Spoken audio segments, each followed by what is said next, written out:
Joining us today, we have Cindy Kangas, the Executive Director of the Capital Area Manufacturing Council, along with Olivia Steele, President of JAMA.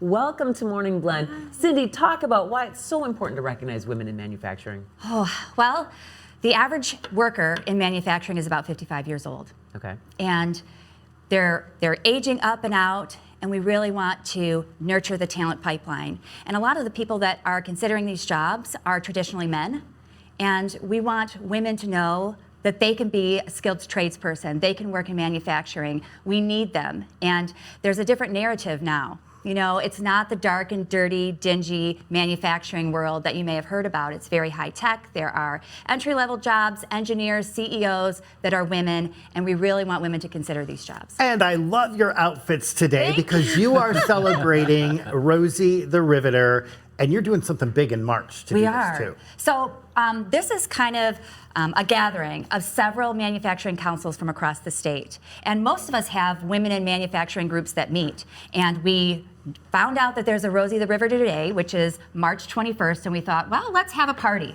So we've called everyone together. We're going to be in and out of Heritage Hall with some original Rosies who are now almost 100, if not over 100, telling their stories.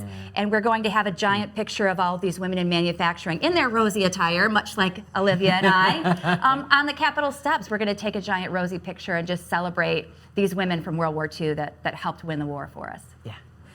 How can we preserve the memory of the women who worked in the factories during the war, and how can we pass this down to future generations? I have to say, I've talked to a lot of people who have had grandparents die, and they found a box with maybe some time cards or maybe boots or some sort of memorabilia, and they had no idea that their grandmother was a Rosie. So I think now just having a conversation, if you had someone in your family that was potentially alive during World War II, ask what their role was at that time. And if you do have someone that participated as a Rosie, we know that they're getting older.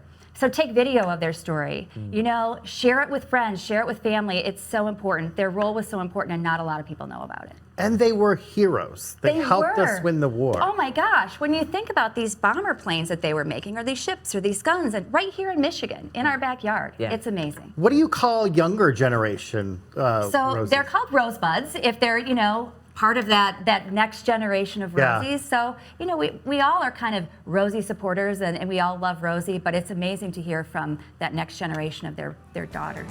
And it's March 21st at the state capitol. Anyone can come down and celebrate? Anyone can come.